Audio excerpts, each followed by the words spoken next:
everybody, welcome back to Furniture Flipping Teacher. I'm Lauren, and in this video we are going to be taking this dresser and giving it a new lease on life. Let's get into it. So this piece came from trusty old Facebook Marketplace, and it was listed at $125, but I ended up asking if we could get it for $100, and she said yes, so we went and picked it up, and it was all ready for us. We had all the drawers out because sometimes that is actually easier to lift it and make sure that it's easier to maneuver and get into the truck. So we loaded it up, brought it here, and here we are working on it already. Sometimes I get super inspired by pieces of furniture and I just want to get right to them, whereas other times sometimes I have an idea or I know that it's a potential good piece of furniture,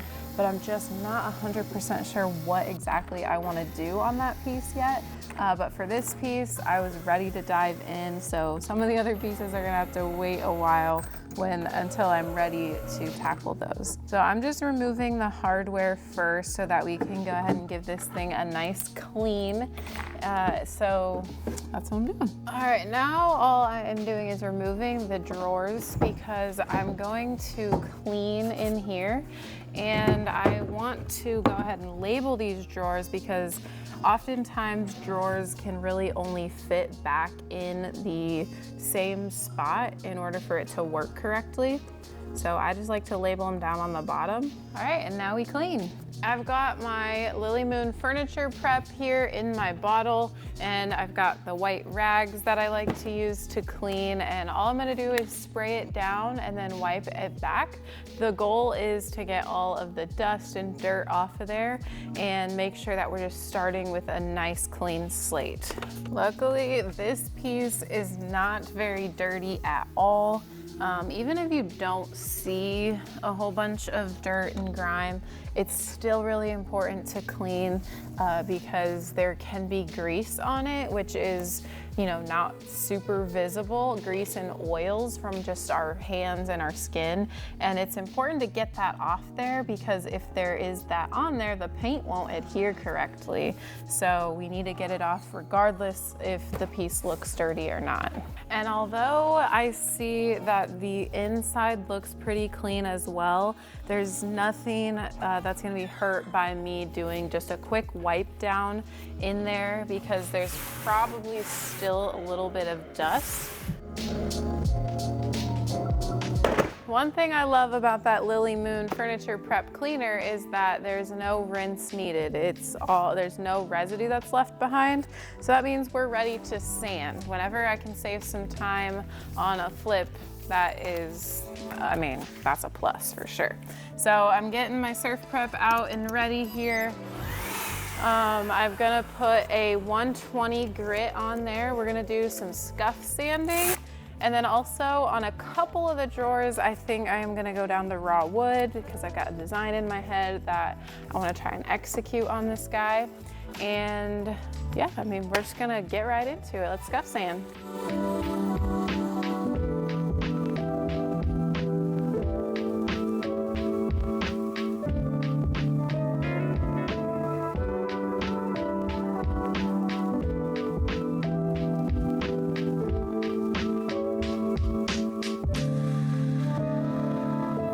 So for this drawer, there's some light scratching right here.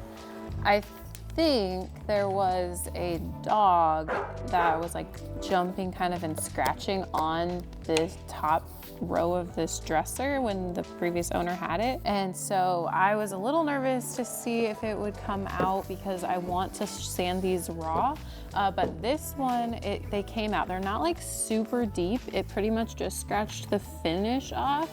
So I'm hoping that all four are like this so that we can have this nice lighter wood tone, and this will help me carry out my final look.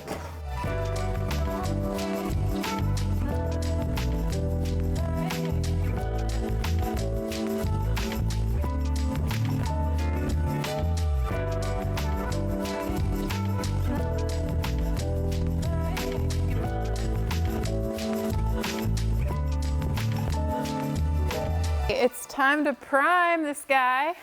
So the process is going pretty quick. That happens when, you know, you don't have a ton of repairs and it's just a simple dresser like this, not too many intricate areas to sand around. So I'm gonna be priming first before I make any repairs. I know that there's going to be some areas that need to be spot filled because there's just some bigger dents and gouges, but I like to see that once the primer's already on, when there's super, like, basically superficial scratches, just meaning that it's hard to tell that they're there. But like I said, there's a lot of dog scratches and things like that that are definitely going to need to be filled in. But we're gonna go ahead and prime first and do that once it's dry. Primer I'm gonna use is this Bin Advanced Synthetic Shellac. I used this in last week's video. I still had it in my sprayer because we're doing kind of some pieces back to back. So I just figured might as well use it. I absolutely love the way that it sprayed on, and it really truly blocked the stains on the other dresser, even though it's a water base. And sometimes, you know, I'm iffy about that, but I mean, it worked on that one. So this one is really gonna put it to the test because this is a, I think it's pine, and so a lot of the times pine is going to really bleed and be yellow through with the tannins. So it's a great test for this primer. Let's do it. I went ahead and put it already in my spray gun, strained it and everything. There was, like I said, there's a little left, so I just put the rest of the can in there.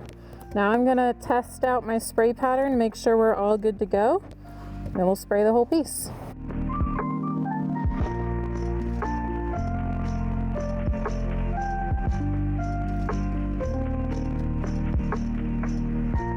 That does it for our first round of primer. I'm gonna let this dry overnight and then we'll come back and we'll do some spot filling. First coat of primer is all dried up, so definitely can see some of the imperfections in this dresser. Again, I knew there were some, but now it's time to go ahead and get those treated. So a lot of them are kind of deep, but some of them are not as deep, but I'm just gonna go ahead and use the Bondo regular formula across the whole thing, and we'll just get them all filled in, and then we'll sand them smooth and get ready for coat number 2 of primer. Remember, with the Bondo, you don't want to mix up too much at a time because it will harden pretty quickly. So if you have a lot to fill, it's best to kind of just make it as you go. As you run out, then make a little bit more, or else you're just gonna waste a lot of product. All right, now that I got everything all sanded down as far as the Bondo repairs go, I'm gonna get it back in the tent and make sure that I prime one more time to make sure we've got a completely full, how do I say it? A surface that's covered completely of primer. We're ready for the paint coat. All right, I am going to do one of my favorite things, and that is mixing some colors.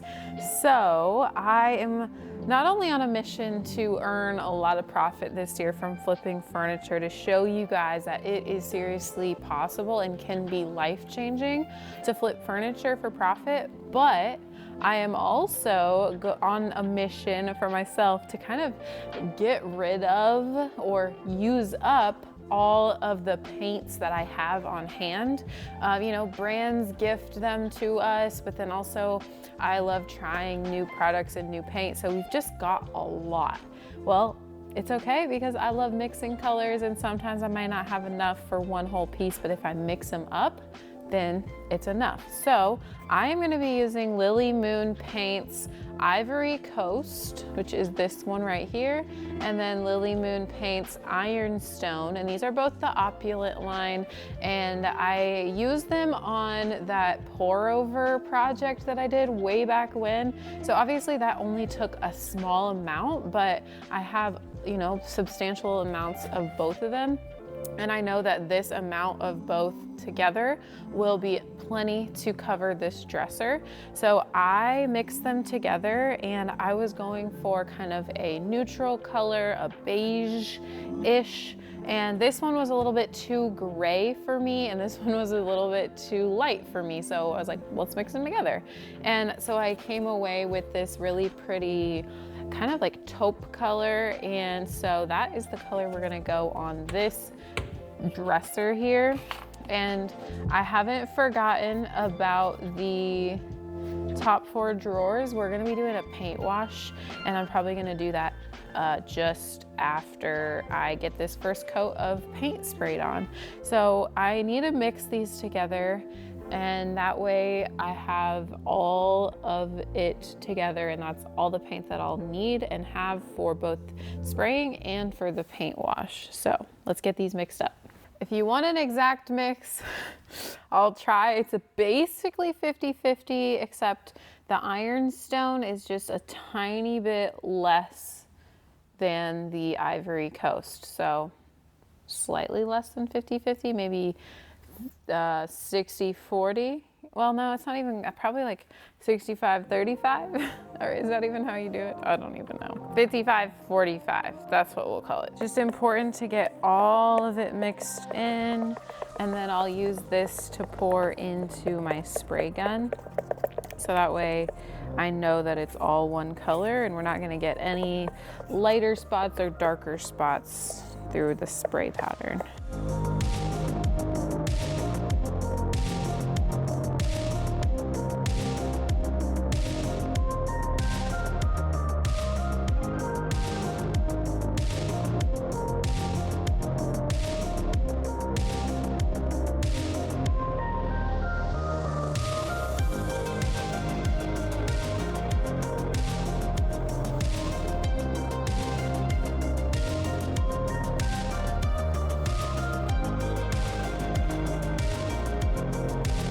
Hardware time. I wanted to use the original hardware for 2 reasons. One, I love the shape of it, and 2, there's really nothing wrong with it, and I want to save some money. So in order to do that, I'm going to reuse this hardware, but I just don't want it to be that same color. So this is a great way to use old hardware, original hardware, save the cost, and still give it an update. I really love to use gilding wax. So I've got these silver knobs, and it just doesn't go with my design. It's not as trendy right now either. So I like to take some gilding wax or some rub and buff and just use a brush to update the color of the knob to something that I want that will go really well with my piece of furniture and with the color that I chose. So I just like to dabble this right on and just give it a new look, but still use the old hardware. Once it's dry on there, it's not coming off. You can utilize the hardware just like you would normally use. So we're going from a silver knob to a gold knob, and I think that it just matches the color scheme a lot better, and it gives it a little bit of that dimension. So I'm gonna go ahead and do the rest of these. I believe there are 16 of them. Alrighty, the hardware is finished. This is gonna just kind of dry, and I'll let the wax set up while I go and do coat number 2.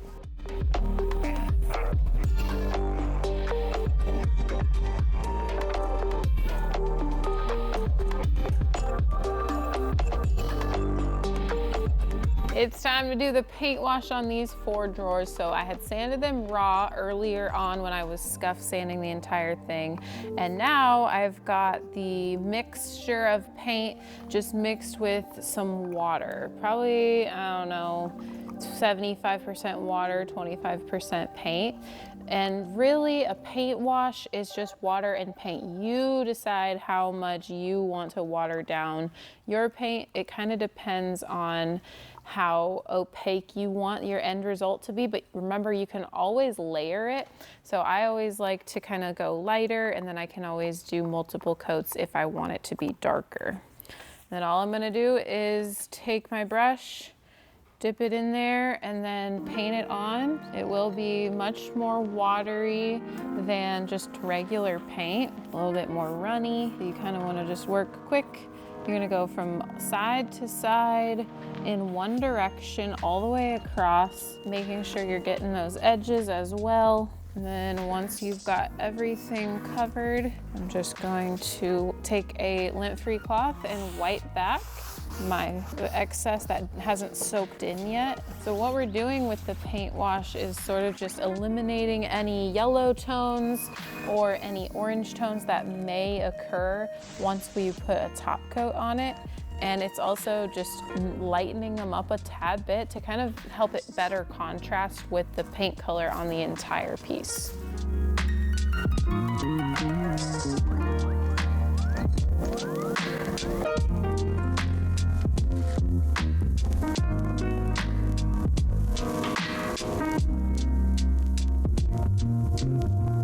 So I got the drawers back in here, and the top drawers I need to go ahead and top coat, since the top coat's not really, I mean, you know, we did a paint wash, so it's really watered down. The top coat is not gonna hold up. So I'm gonna top coat it separately. Now this paint down here is all good. It's all in one, no top coat needed. If you want that extra protection, you can sure use another layer of top coat. That's not gonna hurt it. But I like to apply the top coat either with a spray gun or with, like for smaller areas, I like to just use this blue sponge. So I'm gonna do a flat top coat just to keep it the most similar to the sheen of the piece. And it's kind of like a low luster. So I'm just gonna put a little bit on my plate here, just for easier dipping with my sponge. And I got my sponge just a little bit damp, and then it's gonna be super easy to just rub right on the top of the front of the drawer. All right, it's time to put the new hardware on. Well, the old new hardware, because it turned out really good.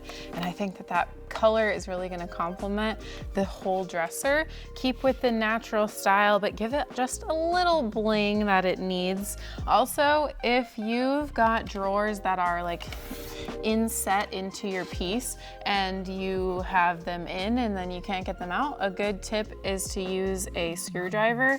Just stick it into the hardware hole and pull it out like that. That way you can get the drawer out.